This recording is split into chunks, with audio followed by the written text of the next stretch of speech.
Shalom amigos, les habla Sergio Bacari del canal Un Bacari suelto en Israel, otra vez con ustedes, aprovechando de que paró de llover 10 minutos en Tel Aviv, en Israel se despejaron los cielos y voy a hacer este video continuando lo que comencé a hablarles ayer acerca de los judíos. Ayer hice un video sobre el tipo de judíos que hay en Israel y en el mundo y hoy vamos a hablar sobre sus características. Les voy a contar cosas que algunas supongo las conocen, otras las van a descubrir a medida que van viendo este video cuando va pasando.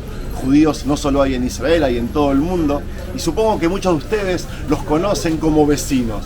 A pesar de que son considerados buenos vecinos, ellos muchas veces fuimos perseguidos. Y voy a intentar explicar este fenómeno de los judíos, su persecución y cómo son como vecinos. El paseo lo estoy haciendo en el mercado Carmel, en Tel Aviv, y como les dije, aprovechando un día de lluvia, pero un ratito de sol. Empecemos.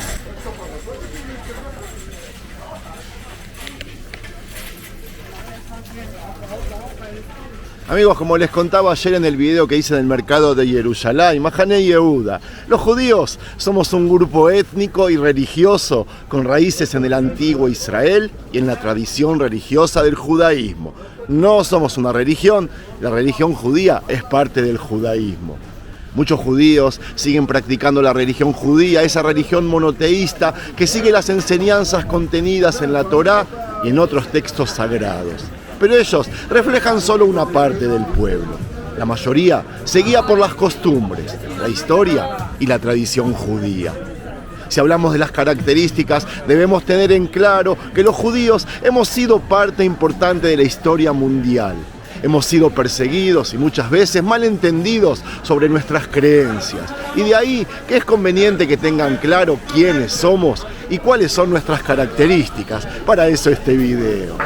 Por lo general, la mayor característica que se sabe de los judíos es que fuimos víctimas de la persecución atroz por parte de los nazis en Alemania.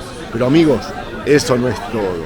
Los judíos tenemos nuestra propia religión o doctrina llamada judaísmo, aunque, como expliqué, para muchas personas no se trata de una religión, sino más bien de un grupo étnico. Muchas veces, con el intento de clasificarnos, entre comillas, intentan buscar características físicas que nos hace parecido y no se reducen solo a que tenemos nariz grande. A propósito, si es que la tenemos, es porque estamos llenos de aspiraciones. Esto es en broma, amigos, por supuesto. Y dejando la broma de lado, les cuento o les descubro a algunos que no existen facciones físicas para distinguir a los judíos. Solo podemos ser distintivos según el territorio en el que nos ubicamos. Por ejemplo, los ashkenazíes o mizrajíes, como les contaba ayer. Ser judío no se refiere a una raza, y ténganlo bien en cuenta. Ningún grupo étnico podría determinarse o diferenciarse a través de rasgos físicos. Tal cosa solo es errónea, solo de pensarla. Ser judío no tiene nada que ver con los rasgos físicos o de sangre, y más que un físico, es ser parte de un pueblo, de una cultura, de un grupo étnico. Como vieron ayer en el video, o como pueden ver en esta gente, en este mercado, se puede encontrar judíos con ojos claros, blancos, afrodescendentes, con ojos oscuros, piel canela, asiáticos, árabes incluso, etc. Mis padres eran judíos árabes. Yo era judío argentino y mis hijos son judíos israelíes. Miren amigos, 3 generaciones de judíos que nacieron en 3 continentes diferentes. Y mi ejemplo refleja el de la mayoría de los judíos del mundo, porque siempre somos, fuimos y quizás seremos errantes. Eso sí, con el corazón y la vista puesta en una sola dirección, Israel. Para que lo entiendan mejor, y me es importante completar la idea, no es posible dar detalles físicos o biológicos que permitan determinar a simple vista si una persona es judía o no. Es que no hay rasgos genéticos que puedan compartir las personas de estas creencias. Además, es importante tener en cuenta que muchos no son judíos de nacimiento porque se evidencia que constantemente algunas personas deciden convertirse o ingresar en este grupo étnico, el judaísmo. Así que dar una respuesta a esta sección no sería posible. Y ustedes son testigos de muchos videos que hice de judíos que salen de la religión o del grupo étnico o de gente no judía que se incorpora. Yo siempre doy el mejor ejemplo del rey David, que su bisabuela no nació judía, era una moabita que se convirtió. Y si ese es el personaje principal o de los principales dentro del judaísmo, así que está todo abierto y no hay algo que se pueda decir sobre nosotros que tenemos rasgos genéticos o que somos homogéneos. Otro de los grandes problemas es que las personas no saben cuáles son las creencias de los judíos. Para ellos, para que puedan despejar todas sus dudas, les cuento que para el judaísmo Dios existe. Es más, tenemos la certeza que Dios es uno y único, invisible y eterno. En cuanto a la gente practicante, las oraciones solo deben ser dirigidas a Dios. Les cuento de que el judaísmo cree en los profetas y sus palabras, dicen que son verdaderas y todas las profecías de Moshe, de Moisés, son ciertas. Además, a él lo consideramos el más grande de todos. En los judíos, la Torá o el Pentateuco es el libro más sagrado, pero existe la Torá oral, la cual fue entregada directamente a Moisés y además la escrita. La palabra de la Torá para nosotros es sagrada. Para los judíos religiosos, Dios sabe todos los pensamientos y el comportamiento de los hombres y no se le puede esconder nada. Dios siempre recompensa a los buenos y le da su merecido a los malos. Y algo claro, pero que hay que destacar. Para todos los judíos del mundo, el Mesías vendrá y no es Jesús. Cuando llegue, los muertos serán resucitados y comenzará un período mesiánico en el cual todo se asemejará a un paraíso.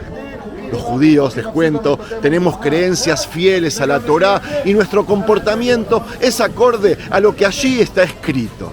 Así todo el judaísmo no se considera una religión, sino una etnia. Y algo que les quiero contar que a ustedes que están lejos de Israel les va a gustar y me van a dar la razón. Es algo que está más cerca de ustedes y es sobre los judíos que son vecinos suyos. Amigos, nadie va a poder desmentir lo que contaré sobre ellos. Ustedes, como os dije, son testigos. El judío no es perturbador de la paz en ningún país. Incluso sus enemigos tienen que conceder esto.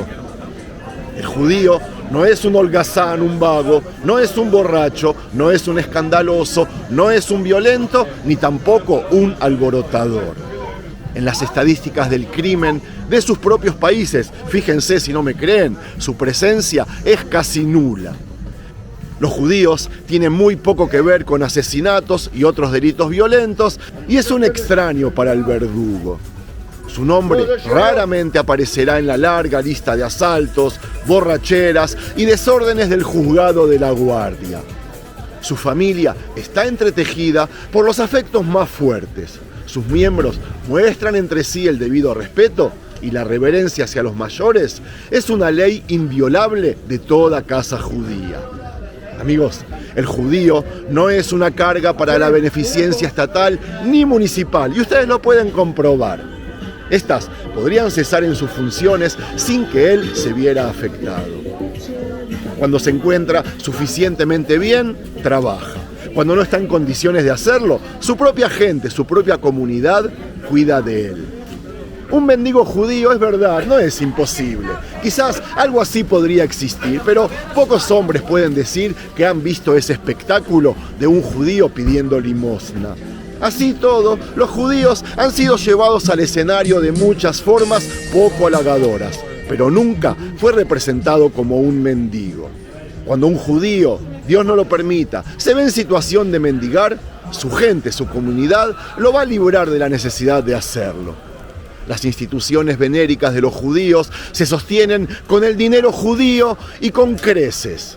Los judíos no lo pregonan, lo hacen silenciosamente, no incordian ni molestan. Me refiero a ustedes, los vecinos no judíos. Nosotros no los acosamos para que contribuyan, los dejamos en paz y además tratamos de dar el ejemplo. Y esto demuestra que el judío es un ciudadano bueno y organizado. ¿Están de acuerdo conmigo? Para mí, el secreto del judío, ese de la diáspora, está escondido en relación con sus vecinos, en la honestidad. El judío está considerado honesto y si la base de un negocio de éxito es la honestidad, 3 puntitos, ahí está la prueba de por qué nosotros o los judíos tienen éxito en los negocios. Digo ellos porque yo como judío soy un desastre en los negocios. ¿Y saben por qué? Porque un negocio nunca podrá prosperar cuando las partes no pueden confiar unas en las otras. Amigos, presten atención, algo que ustedes supongo saben. Numéricamente el judío es insignificante en la inmensa población, por dar un ejemplo de New York o de Buenos Aires, Panamá o México. Pero el comercio al por mayor de todas esas ciudades está sustancialmente en sus manos. El judío no es perfecto, no es que me esté haciendo el agrandado, además tengan en cuenta de que yo no soy objetivo. Por ejemplo, a nosotros se nos acusa de una falta de inclinación patriótica para servir a la bandera como soldado, o a veces incluso de doble fidelidad desde que nació el Estado de Israel. Y lo que estoy relatando es relevante en la actualidad y a través de toda la historia. Y a pesar de las cosas buenas, y quizás por esto que le estoy diciendo ahora al final, siempre fuimos perseguidos. Pero las cosas cambiaron desde que nació el Estado de Israel. Para bien por un lado y para mal por el otro. Y me explico. En lo que respecta a la religión, creo que la persecución ya ha llegado a su fin. En lo que respecta al prejuicio racial y al comercio, creo que empeoró y que va a continuar. Es que por su hacer y sus maneras el judío es un extranjero donde quiera que esté, e incluso a los ángeles les disgusta un extranjero o un extraño. Amigos, en conclusión, si las estadísticas son correctas, los judíos constituimos solo el 1% de la raza humana. El judío debería pasar desapercibido en cuanto a la estadística, pero se lo ve y se lo escucha, y siempre se lo ha visto y siempre se lo ha escuchado. Es tan prominente en el planeta como cualquier otro pueblo. Tomando en cuenta su pequeñez numérica, su importancia comercial fuera de toda proporción, es siempre sorprendente. Y a la vez, es la que le causa todos los problemas, por lo menos para mí. Sus contribuciones a la lista mundial de grandes nombres en literatura, ciencia, arte, música, finanzas, medicina, pedagogía, qué sé yo, exceden también toda su posición. Pero eso no se valora, no sé por qué. El mundo deja de valorar eso y solo causa envidia. En todas las épocas el judío ha protagonizado una lucha maravillosa y lo ha hecho con las manos atadas a su espalda. Ustedes lo saben eso. Por otro lado, los egipcios, los babilonios y los persas aparecieron, llenaron con sonido y esplendor todo el planeta para luego desaparecer. Los griegos y los romanos, lo mismo. No solo ellos, otros pueblos han surgido y sostenido sus antorchas en lo alto, pero solo por un tiempo. Ellos también se agotaron y permanecen en alguna nebulosa o han desaparecido. Por otro lado, en contraste, el judío los vio a todos, los venció y está ahora como siempre estuvo, sin exhibir ninguna decadencia, ningún deterioro debido al tiempo, ningún debilitamiento de sus componentes, ningún retardo en sus energías, ningún aplacamiento de su mente alerta y, por supuesto, activa. Todas las cosas son mortales, menos los judíos, me decía mi papá. Todas las otras fuerzas pasan, pero nosotros permanecemos, le respondía mi mamá, y yo de chico escuchaba. Cuando comencé a estudiar los motivos, me di cuenta cómo debía actuar yo mismo para seguir aquella cadena de generaciones, y aquí estoy, tratando de contagiar a demás judíos o personas que quieran conocer nuestro secreto. Que no es tan malo, ¿eh? Listo, amigos, si les gustó este paseo, no se olviden de regalarle un me gusta. ¡Shalom!